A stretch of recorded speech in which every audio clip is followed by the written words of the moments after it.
నమస్కారం. DR focus news కి స్వాగతం. నేను మీ స్వర్ణ. ఏసీ సంచలన నిర్ణయం. సీఎం జగన్ కు బిగ్ షాక్. ఎన్నికల వేళ ముఖ్యమంత్రి వైఎస్ జగన్ కు కేంద్ర ఎన్నికల కమిషన్ షాక్ ఇచ్చింది. రాష్ట్రం నుంచి కొల్లి రఘురామరెడ్డిని పంపించేసింది. సిట్ చీఫ్ గా ఉన్న కొల్లి రఘురామరెడ్డిపై వేటు వేసింది ఈసీ. అసోం పోలీస్ ఎన్నికల పరిశీలకుడుగా నియమించింది. ఈ మేరకు సోమవారం రాత్రి ఉత్తర్వులు పంపించింది ఎన్నికల సంఘం. ఈసీ ఆదేశాల నేపథ్యంలో కొల్లి రఘురామరెడ్డి రాష్ట్రం వీడాల్సి ఉంటుంది. గువాహటి కేంద్రంగా ఆయన పనిచేయనున్నారు. అయితే రాష్ట్రంలో ముఖ్యమంత్రి వైఎస్ జగన్ కు కళ్ళు చెవులు మొత్తం రఘురామరెడ్డే అని పోలీస్ వర్గాల్లో బాగా ప్రచారంలో ఉంది.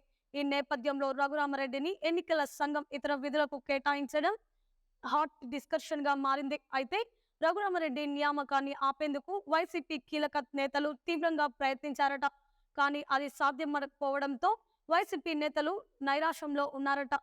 స్కిల్ డెవలప్మెంట్ స్కామ్ లో టీడీపీ అధినేత చంద్రబాబును కొల్లి రఘురామరెడ్డి అరెస్ట్ చేశారు. సోమవారం ఉదయం సిట్ కార్యాలయం వద్ద కీలక కేసులో హెరిటేజ్ పత్రాలను దగ్ధం చేశారు. ఈ వివాదం కొనసాగుతున్న క్రమంలోనే రఘురామరెడ్డి విషయంలో ఈసీ కీలక నిర్ణయం తీసుకుంది. పోలీస్ పరిశీలకుడుగా అసోం పంపించేసింది కేంద్ర ఎన్నికల కమిషన్. ఈ వీడియో మీకు నచ్చినట్లయితే లైక్ చేయండి. మరిన్ని లేటెస్ట్ న్యూస్ కోసం మా ఛానల్ ని సబ్స్క్రైబ్ చేసుకోండి. ఈ వీడియోపై మీ అభిప్రాయాన్ని కామెంట్ రూపంలో తెలియజేయండి.